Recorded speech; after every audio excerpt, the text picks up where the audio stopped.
esto es parte de la palabra que empecé a compartir el día miércoles. Si usted estuvo el miércoles lo escuchó, si no estuvo el miércoles se lo perdió. Después en algún momento podrá escuchar la grabación, la prédica, pero sería bueno que pueda escuchar, recibir, y al estar también me sorprendí en forma muy especial después del día jueves, después de la reunión del miércoles, por una conversación que tuve, por un mensaje que me mandaron, me sorprendí porque con el detalle con que alguien había tomado notas a lo largo del mensaje del miércoles. Eso es de gran bendición para su vida, de gran edificación. Eso afirma los conceptos y lo tiene preparado para otro momento cuando lo necesite. Cuando usted está acá, usted escucha. Esto lo digo normalmente en las clases de Escuela de Crecimiento. Cuando usted está y escucha, un montón de cosas escucha. Como dijo la pastora, puede recibir una palabra desde el primer momento que entra hasta el final, en medio de una canción, en cualquier comentario puede estar recibiendo algo. Escucha muchas cosas. Pero cuando se va y cuando llega a su casa y cuando pasan los días, ya al día siguiente, pero cuando van pasando los días, si yo le preguntara, decime todo lo que se habló, lo que escuchaste, lo que recibiste, me va a decir sí. Y no va a tener la menor idea. Porque uno en el momento lo recibe, lo escucha, le toca o no, y después se olvida. De lo que se va a acordar seguramente es de algo que sintió, de algún chiste, bueno o por malo se lo va a acordar, de alguna situación que pasó, algún hecho fuera de lo normal, pero tome nota, aprenda a tomar nota. La Biblia enseña a tomar nota. Dios le dice al profeta, el profeta le dice al pueblo, escriban en tablas lo que voy a decir. Y la diferencia de la escritura en tablas en la época bíblica a la nuestra es que era una escritura que no se borraba. Lo que se escribía en tablas quedaba para siempre. Esos son algunos de los hallazgos arqueológicos que se encuentran de la antigüedad. Tablillas de arcilla escritas con unas letras un poco raras, en unos signos un poco raros, que son los primeros avances de la escritura, pero permanece para siempre, no se puede borrar, no se cambia. ¿Por qué tiene que ser así? Para que el concepto que usted está recibiendo le quede guardado y después lo pueda recordar, lo pueda repetir, lo pueda volver a leer, le sea de edificación para su vida. Tome nota de lo que reciba y de los conceptos que se sueltan. Decía sobre lo del miércoles en particular, decía, el miércoles empezamos a hablar un concepto que básicamente parte de un punto en un versículo que es Colosenses 1:13. Por varios días va a estar escuchando este texto, este versículo, que tiene que ver fundamentalmente con nuestra posición. Colosenses 1:13 habla de posición. Habla de la posición que usted tiene hoy, de la posición que tiene en Cristo, de la posición que tenía antes y la posición a la que anhela llegar o aspira a llegar. Habla de lo que Dios hizo en nuestras vidas. Si yo tuviera que decir lo que Dios hace, son muchísimas cosas lo que Dios hace, porque Dios nos va transformando. Y el proceso de la transformación, como dice el libro de Filipenses, es gradual, es progresivo, es permanente. Dice, el que comenzó en nosotros la buena obra, Él mismo la perfeccionará hasta el día de Jesucristo. A lo largo de todo el tiempo que usted esté con el Señor, va siendo procesado, cambiado, transformado. Algunas cosas se le van cayendo, otras se les van sumando. Llega un momento en su vida donde pasan algunas cosas cómicas, graciosas. Usted de golpe ya no se acuerda cómo era en algunas ideas y ya adquiere ideas nuevas y piensa que son propias de siempre. Genera hábitos nuevos y piensa que siempre fue así. A veces se olvida incluso cómo era antes. Eso es un mal muy cristiano, que se olvida cómo había sido antes, y se olvida del otro cómo había sido antes, juzga fácil porque se olvida cómo comenzó. Pero al mismo tiempo hay otras cosas que quedan arraigadas. Hay hábitos, costumbres, vicios, formas, pensamientos que quedan arraigadas, que están clavados en nuestro corazón, como escrito en arcilla, como escrito en tablas, como le decía recién. Esas son las cosas que nosotros tenemos que ir con el tiempo dejando de lado y permitir que Dios vaya obrando en nuestro interior. Permitir que Dios vaya obrando. Dios obra en nuestras vidas en infinidad de cosas, como le digo, pero tenemos que abrir nuestro corazón para que Él lo haga. como en el momento de adoración tenemos que abrir nuestro corazón para que el Señor nos toque. Tenemos que abrir nuestro corazón para adorarlo a Él, para ponerlo en primer lugar. Tenemos que rendirnos delante de Él, sin importar lo que pase, lo que digan, lo que se esté moviendo alrededor, lo que escucha al lado, el que esté mirando. Tiene que romper, abrirse delante del Señor. Apertura integral para que Dios pueda hacer la obra en su vida. Pero si pudiera decir, en el contexto de lo que estoy hablando, básicamente, ¿qué hizo Dios en nosotros? Esto no es todo, no incluye todo, no abarca todo, pero da una idea. Nos trasladó. Vivíamos de una manera en un lugar. Nos saca de ese lugar y nos lleva a otro lugar. Cuando nos saca de un lugar y nos lleva a otro lugar, cambia mi ambiente, cambia mi enfoque, cambia los ambientes de mi casa, cambia el aire que respiro, la gente que frecuento, cambia la visión. Capaz que mi casa estaba orientada ¿dónde estoy? Estaba mi casa orientada al norte y ahora la tengo al revés y está mi casa orientada al sur. Cambia totalmente. No es simplemente decirle de Dios, bueno, ahora sos mi hijo, ahora vas a la iglesia. No es solamente eso. No alcanza sencillamente con recibir a Cristo en el corazón, y es lo más importante que usted tiene para decidir. No alcanza solamente con decidir ser un congregante, y eso es algo muy importante que usted tiene que decidir. Pero no alcanza con eso. Hay algo que Dios me viene hablando hace menos de una semana, que a lo largo de las próximas reuniones lo voy a ir compartiendo a medida que vaya terminando este tema, si no nos agarran las fiestas y todo lo demás encima. Si es así, se irá acomodando, pero que tiene que ver precisamente con eso. Llegar a Cristo no es el fin, no es la meta, no es lo cúlmine. Llegar a Cristo es el principio, es la puerta de entrada a una vida nueva, a una vida distinta. Jesús dijo, Juan capítulo 10, Jesús dijo, yo soy, ¿sabe qué dice? Invente, a ver, ¿quién? Escuché uno por ahí. Yo soy la puerta. Yo soy la puerta. Si es una puerta, eso quiere decir que llegar a Cristo es entrar y empezar un camino. Usted tiene un largo camino de bendición por transitar. Pero ese camino comienza habiéndolo sacado de un lugar y trasladado a otro lugar. Ya no es el que era, no es la misma persona, no tiene el mismo ambiente, no frecuenta la misma gente. Y por sobre todo, esta es la parte más difícil, no piensa igual, no siente igual, no se mueve igual, no habla igual, no es lo mismo. Dice, me adelanto a un texto que le iba a leer más tarde, bueno, no sé cuánto tengo de tarde, pero 2 Corintios 5:17, me adelanto ahora a una traspolación, lo meto ahora que iba después, que dice precisamente eso. El que está en Cristo, estar en Cristo significa, es una palabra muy profunda, estar en Cristo. Estar en Cristo no significa venir a la iglesia, estar en Cristo significa estar metido adentro de Él. Así como le dije, trasladado de un reino a otro reino, cambio de enfoque y de visión, cambio de ambiente y de gente, estar en Cristo, adentro de Cristo. Imagínense que lo meten adentro de una bolsa y que la bolsa es Cristo. No se me ofenda porque digo eso. Imagínense que está metido adentro de una bolsa y la bolsa es Cristo. Todo lo que usted mira, lo mira a través de Cristo.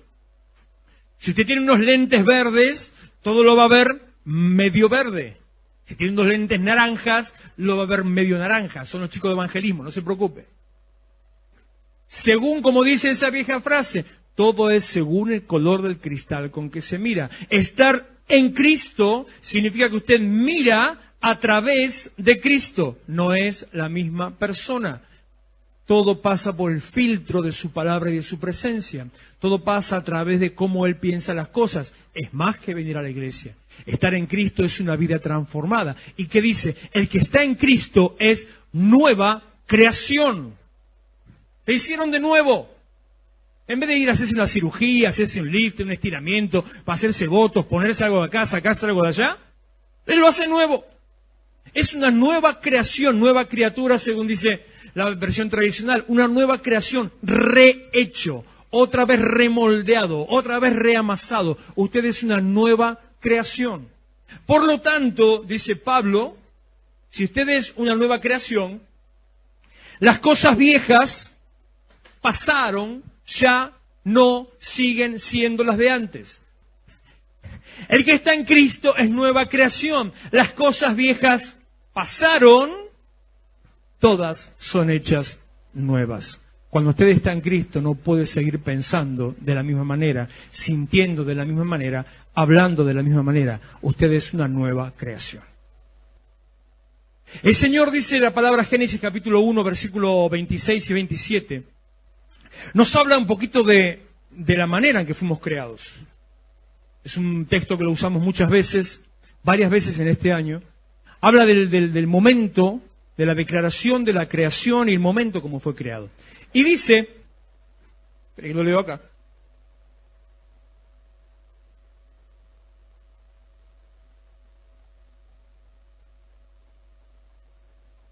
Entonces dijo Dios, hagamos al hombre a nuestra imagen, conforme a nuestra semejanza, esto se lo digo en un ratito, y señoree. Usted fue creado para señorear. Usted fue creado para ser dueño. Y señoree en los peces del mar, en las aves de los cielos, en las bestias, en toda la tierra, y en todo animal que se arrastra sobre la tierra. Y creó Dios al hombre a su imagen, a imagen de Dios lo creó, varón y hembra los creó. Y los bendijo Dios y les dijo, fructifiquen y multiplíquense. Usted fue creado para señorear, usted fue creado para servir, usted fue creado para tener fruto, un fruto que abunde y permanezca, usted fue creado para multiplicar, para que lo que Dios le dio, lo que Dios puso en sus manos, eso crezca y se multiplique. Usted fue creado para ser dueño y fue creado para servir. En el proceso posterior a la creación, en el proceso que uno conoce de Adán y Eva y de la manzanita que se comió Eva y de la conversación de Eva con la serpiente, la manzana que no era manzana, pero vaya a saber qué cosa era, en ese proceso comenzó un cambio interior en estos hombres, como humanos, Adán y Eva.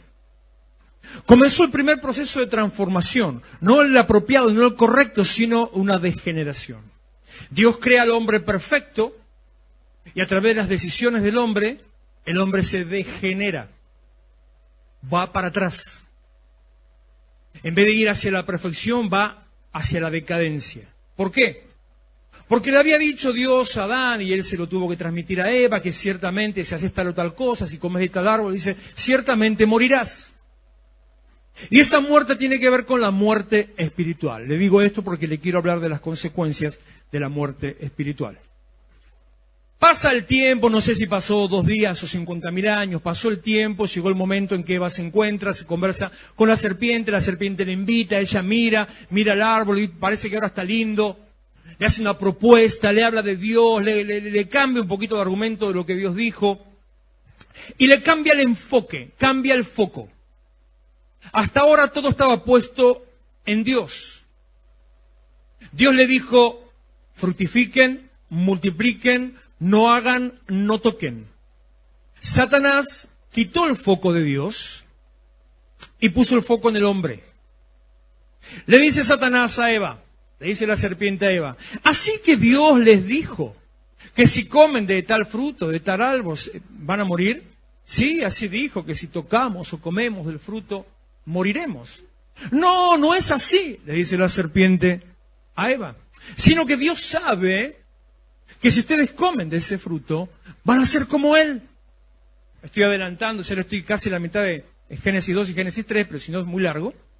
Él sabe que si ustedes comen de ese fruto, van a ser como Él, sintiendo lo mismo, sabiendo lo mismo, conociendo lo mismo, viendo lo mismo. Y que van a ser iguales a Dios. Entonces dice, capítulo 2 hacia el final, que Eva miró el fruto y le resultó agradable. El fruto siempre estaba, siempre estuvo. El árbol siempre estuvo, la orden estaba, la prohibición estaba. Nunca se fijaron en ese árbol ni en ese fruto, porque el foco estaba puesto en Dios. Dios dijo no, no me interesa. Cambia la serpiente, cambia Satanás el foco, y el foco lo empieza a poner en la persona. Ya no en Dios, sino en mí. Al poner el foco en la persona, al decir, vas a ser como Dios, entonces ella dijo, ¿cómo?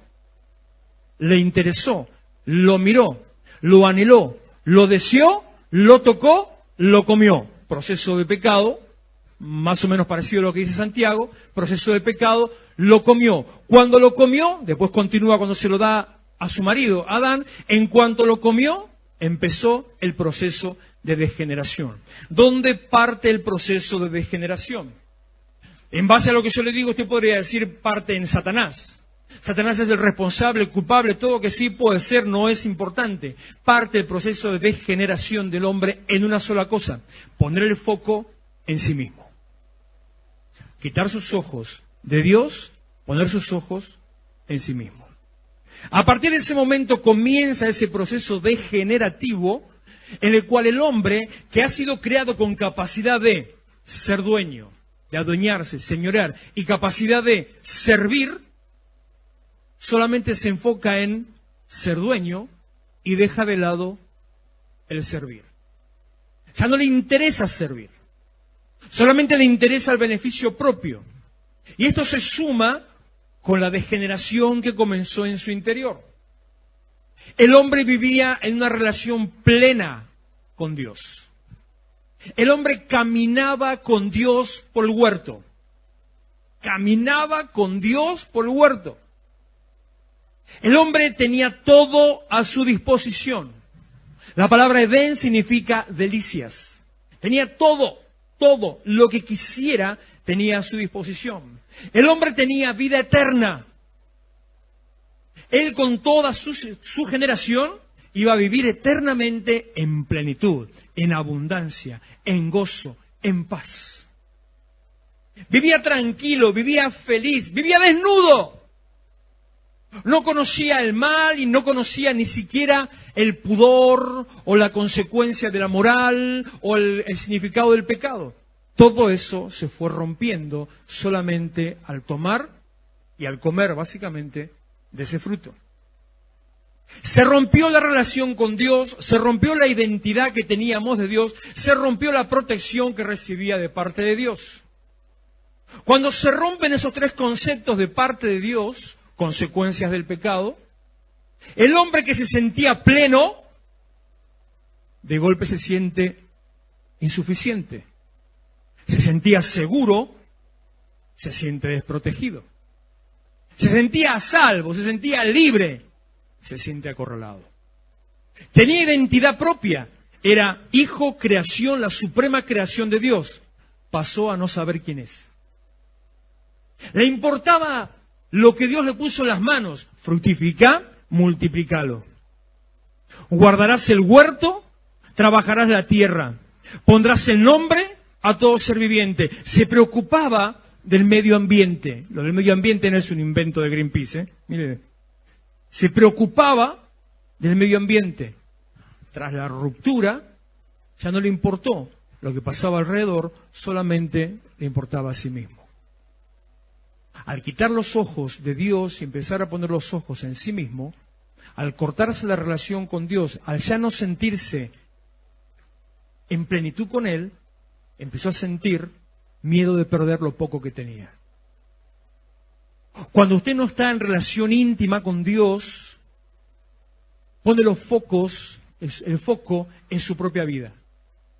Cuando usted no tiene relación con Dios, cuando usted no tiene identidad en Dios, cuando usted no tiene intimidad con Dios, cuando usted no avanza, no crece en el conocimiento de Dios, pone en primer lugar su propia vida. Tiene miedo de lo que lo saquen, miedo de lo que le pueda pasar, miedo de quién le pueda hacer, miedo de lo que pueda perder. Porque se perdió el concepto de seguridad, contención, protección, provisión, identidad. Se rompió, se perdió. De golpe es un paria. Está perdido en medio del desierto. Pero el hombre fue creado con capacidad de ser dueño y con capacidad de servir. Eso es, ponerme de vuelta Colosenses, eso es el reino en el cual estábamos y del cual el Señor nos saca. Nos toma en ese lugar, habíamos sido condenados a estar en ese lugar, el hombre fue echado del huerto del Edén, el Señor lo sacó del huerto del Edén, porque ya su vida estaba corrompida, había empezado un proceso de muerte, no le permitió entrar. Al sacarlo del Edén, lo arrinconó, ¿bailamos? Lo arrinconó en la potestad de las tinieblas. Pero Jesús vino a cambiar esa realidad. Jesús vino a dar un giro, un vuelco en esa realidad. Jesús vino a hacer una realidad distinta, una transformación espiritual para que usted tenga una transformación en su interior. Jesús hace la transformación espiritual para que usted tenga una transformación en su interior. Él nos trasladó del reino de las tinieblas al reino de su Hijo. Decía el miércoles Mateo 4:17, el Señor predica, habla a la multitud y les dice, arrepiéntanse. 4:17. Arrepiéntanse, porque el reino de los cielos se ha acercado. Te pone el Señor delante de la vida como era antes de que se hubiera roto la relación con Él. Te vuelve a poner delante, vuelve a tomar aquello que se había degenerado, vuelve a regenerarlo y empieza a hacer ahora la nueva creación. El que está en Cristo es nueva criatura. Era perfecto, se corrompió, se degeneró. Va al reino de las tinieblas, el Señor viene, hay una palabrita que ahora voy a esa, el Señor viene a través de su sacrificio de la cruz, eso significa salvación. El Señor viene, lo toma de ese reino, lo saca, lo traslada a otro reino y comienza nuevamente la regeneración y empieza a ser en su vida una nueva criatura. Vuelve a ser usted parte del Edén, pero su vida, su cabeza, su mente, sus hábitos, sus costumbres, sus labios, su corazón, sus pensamientos siguen estando en el reino de las tinieblas. Porque tal vez estuvo ahí desde que nació, tal vez estuvo toda su vida. Y el Señor hace nueva todas las cosas y usted es una nueva creación, pero el programa que tiene adentro es el mismo de antes. Sigue pensando, poniéndose usted en primer lugar antes que poner al otro en primer lugar. Sigue pensando en que puede perder las cosas que tiene, en que puede ganar menos que el otro, en que le pueden sacar su casa, en que pueden dañar su familia, en que puede dañarse su economía. Como decía la pastora, el enemigo le dice, no des porque no te va a alcanzar, no diezmes porque te va a faltar. El diablo siempre hace lo mismo, aclaro, de paso, cuento, siempre el diablo cambia el foco, saca el foco de Dios y pone el foco en uno mismo, para que usted se mire solamente a sí mismo. Ahora ya sabe, o se lo estoy advirtiendo, cuando pone el foco en sí mismo, el resultado es condenación y muerte espiritual. Arrepiéntanse, les dice, porque el reino de los cielos se ha acercado. ¿Qué significa arrepentirse? Y usted me va a decir, bueno, arrepentirse es pedir perdón por los pecados, reconocer que uno se mandó un moco, bardeaste, la hiciste mal, darte cuenta, bueno, ya está. Sí y no. O sea, sí, esa es la consecuencia de arrepentirse, pero no es arrepentirse. Eso es lo que usted hace en forma práctica cuando se arrepintió. Cuando se arrepintió, lo demuestra. Esa es la manifestación del arrepentimiento, pero no es el arrepentimiento. Es más, es muy fácil disimular el arrepentimiento simplemente con algunas manifestaciones. Con actitudes, con poner cara buena, es muy fácil. Como diría el Chavo, con cara de ternero degollado. A veces simplemente pone, como decía el Chavo, carita de cordero degollado y se hace el bonito pensando que eso es arrepentimiento. No. Del mismo modo que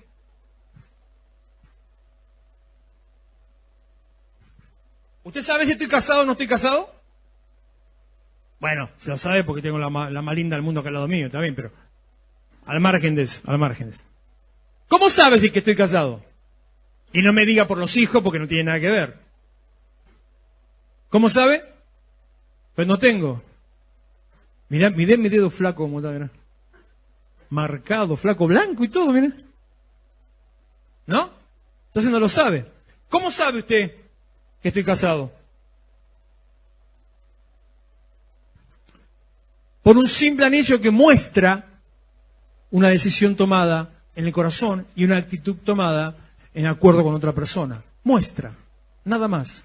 El único valor que tiene, más allá del valor monetario, es el valor simbólico. Muestra una decisión tomada y una actitud realizada. Arrepentimiento, la palabra arrepentimiento significa cambio de cabeza, cambio de mente. Arrepentimiento significa, en la práctica quiere decir, usted iba para un lado, de golpe le cayó la ficha, empieza a ir para el otro. Arrepentimiento quiere decir, se detiene en su camino y pega un giro de 180 grados. Si iba norte-sur, de golpe va sur-norte. Si iba este-oeste, de golpe va oeste-este. Cambio de dirección. Cambio de dirección. Eso es arrepentimiento. Se nota con las decisiones que usted toma. Pero básicamente lo que el Señor nos está diciendo, ¡hey! El reino de los cielos está acá cerca, ¡hey! Tenés por delante la posibilidad de volver a vivir una vida de gozo, de abundancia, de plenitud, de identidad, de seguridad, de protección. ¡Ey! Podés sentirte pleno. Podés sentirte protegido. Podés sentirte que andás desnudo sin problemas.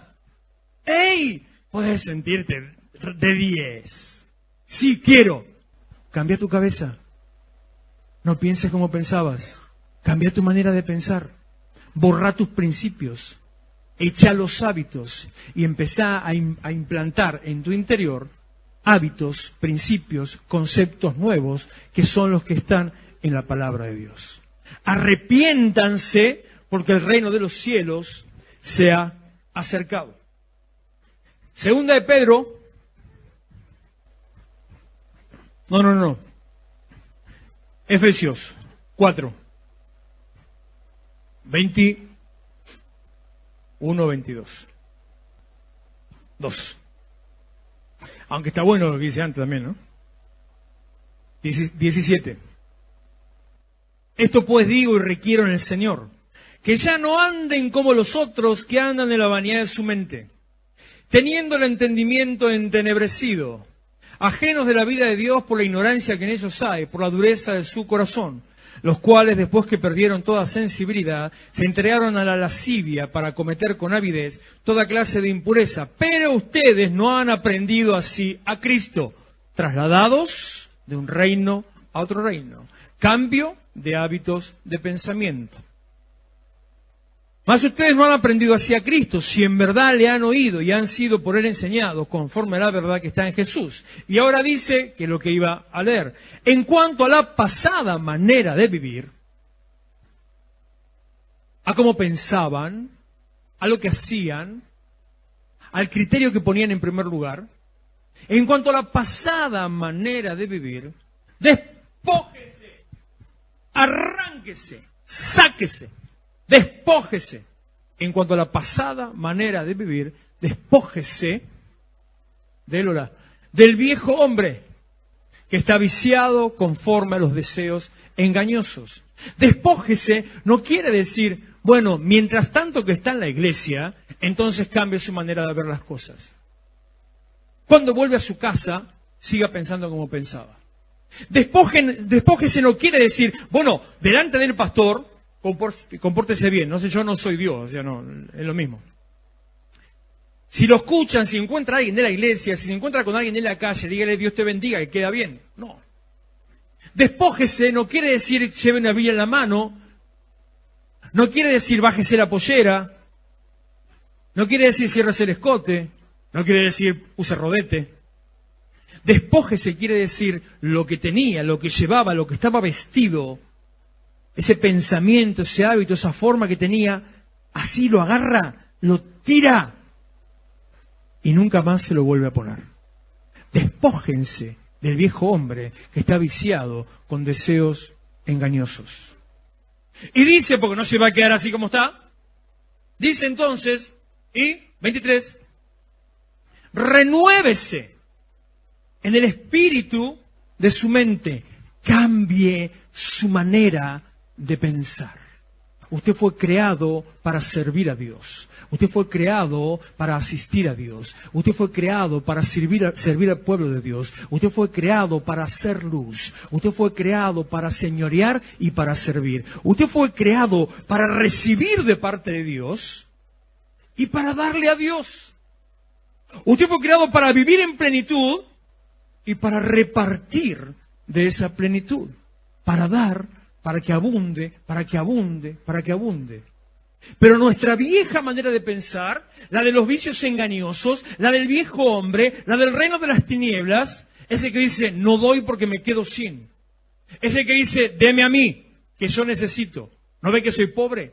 Deme a mí, que yo no tengo, por las dudas.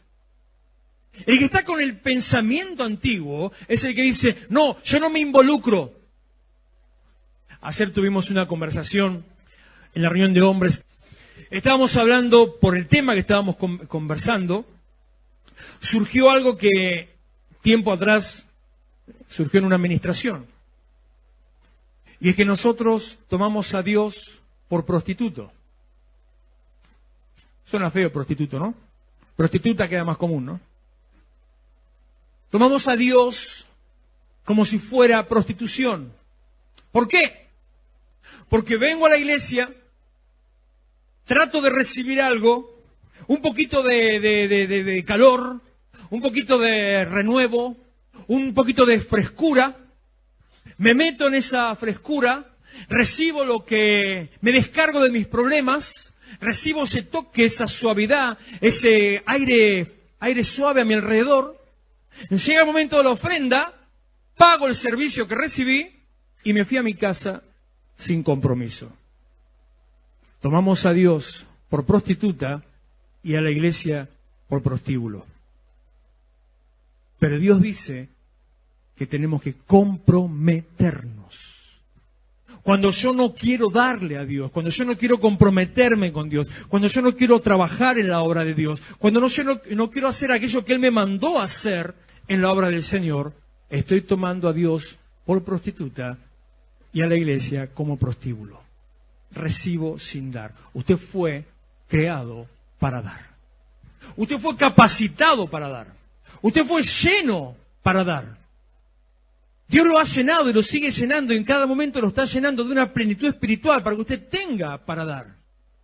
Materialmente también usted está capacitado para dar, pero cuando usted se anima a romper la primera inquietud, el primer temor, la primera estructura, cuando da el primer paso y empieza a dar materialmente con liberalidad, como dice la carta de Gálatas, cuando usted da con liberalidad, o sea, a mano suelta, aunque sea con temor, Dios le responde. Y como dice Hechos 20:35, es más bienaventurado dar que recibir. Cuando usted da, sin importarle, empieza a recibir más de lo que dio. Y cuando empieza a recibir más de lo que dio, le quedan dos caminos. Se encanuta todo, o es vivo, y vuelve a dar. Si vuelve a dar, entonces vuelve a recibir más de lo que dio. Y otra vez está delante de dos caminos. Se encanuta todo ahora, o vuelve a dar.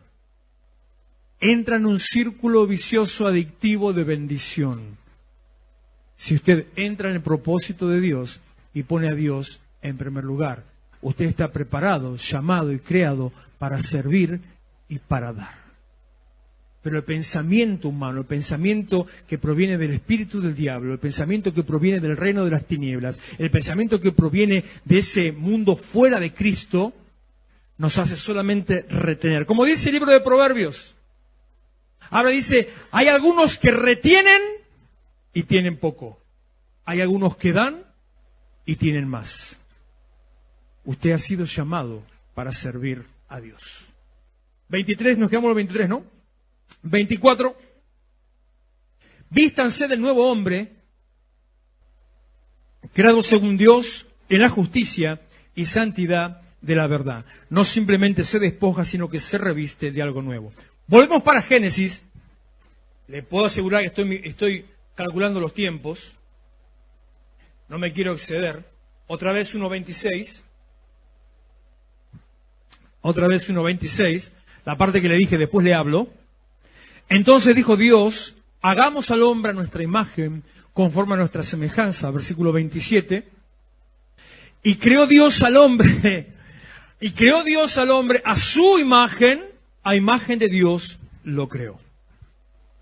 Cuando fuimos creados, cuando usted fue creado, escúcheme, présteme atención, cuando fuimos creados a imagen, reflejo de Dios.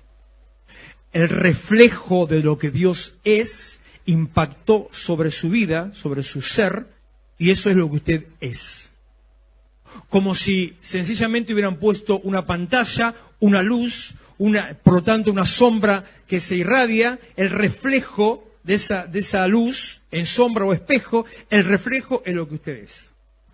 Al ser creado a imagen, reflejo, al ser creado a semejanza, aspecto de Dios, usted tiene, no se me asuste, la esencia de Dios. La esencia de Dios. Los mismos atributos que tiene Dios, los tiene usted. La misma capacidad de Dios la tiene usted. No estoy diciendo que es Dios. Los mismos atributos, la misma capacidad, la misma esencia, y es más, la misma estructura, el mismo ADN biológico de Dios lo tiene usted. Un poco más todavía. Somos el resultante del reflejo de Dios. Por eso, usted ama, siente, perdona, se enoja. Por eso usted piensa, imagina, crea, inventa. Por eso usted procrea. Por eso usted da fruto. Desarrolla todos los mismos atributos que Dios tiene. ¿Me entiende?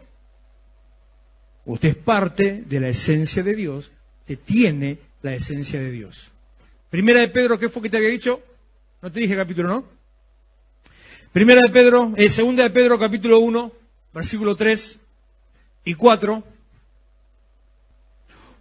Como todas las cosas que pertenecen a la vida y a la piedad nos han sido dadas por su divino poder, mediante el conocimiento de aquel que nos llamó por su gloria y excelencia, verso 4, por medio de las cuales, su gloria y excelencia, por medio de las cuales Él nos ha dado preciosas y grandísimas promesas, abundancia, plenitud, vida eterna, salvación, vivir esta vida llena, vivir en el Edén, tener la vida eterna y salvación, estar a su lado.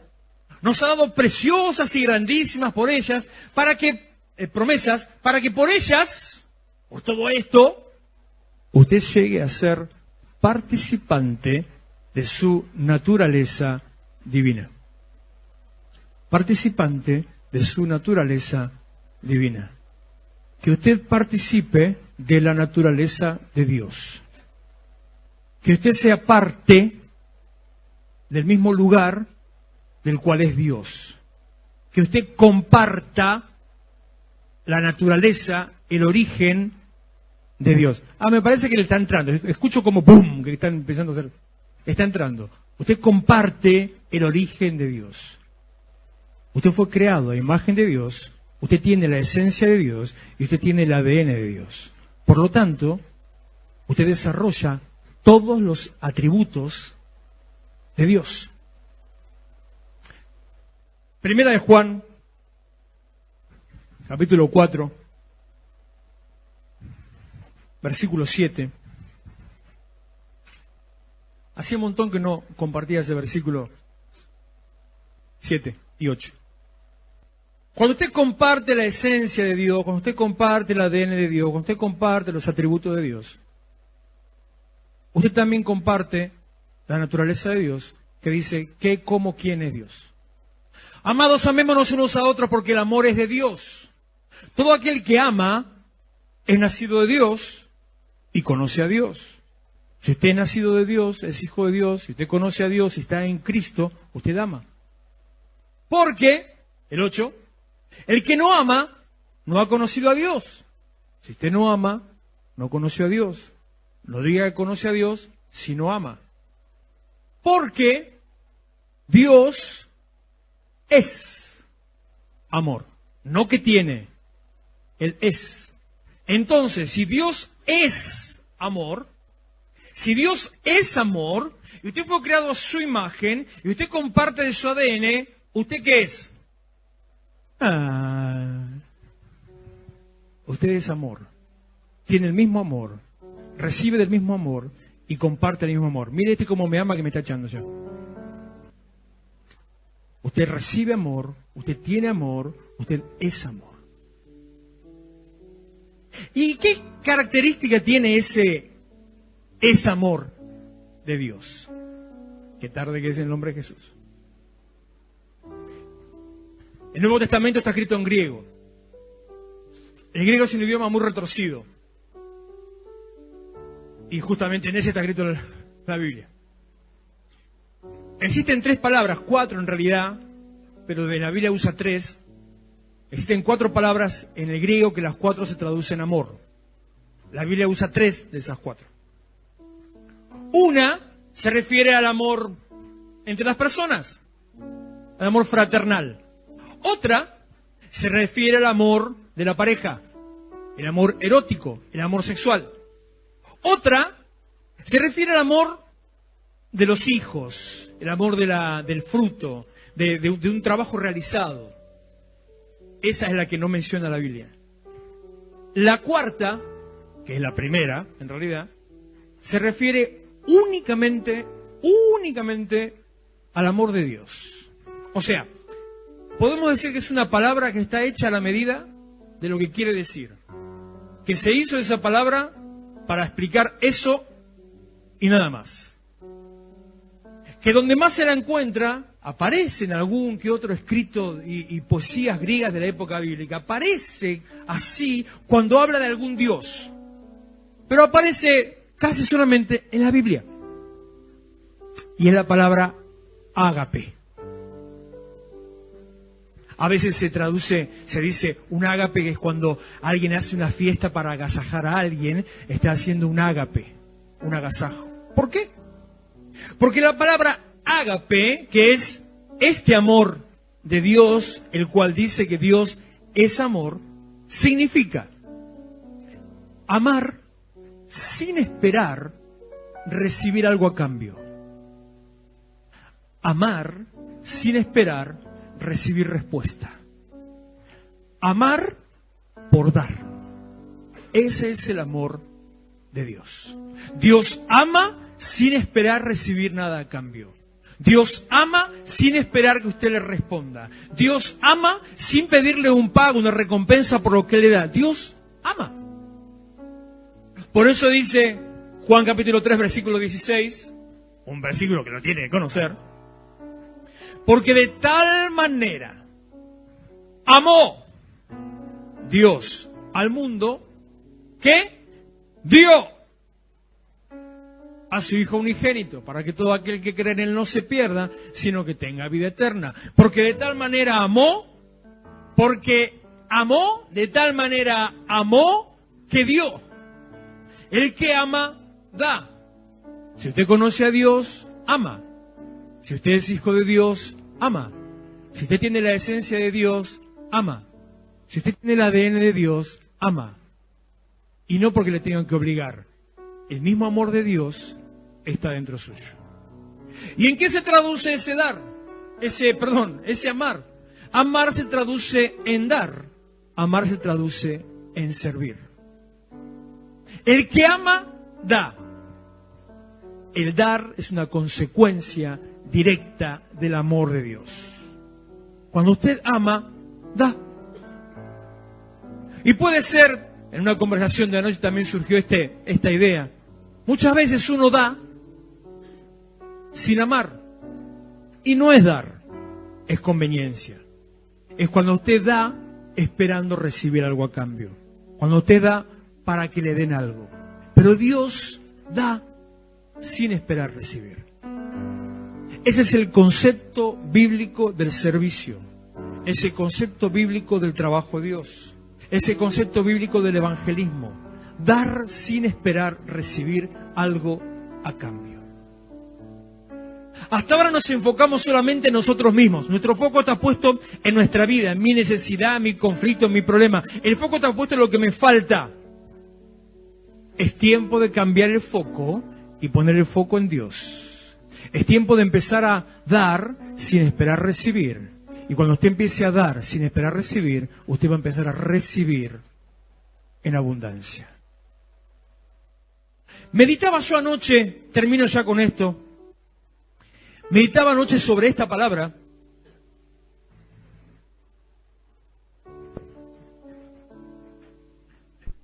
Surgió una conversación, palabras sueltas. A veces hablamos y mi mente sigue por otro lado. Meditaba yo en esto. ¿Por qué a veces hay tanta dificultad en el compromiso de los obreros de la iglesia?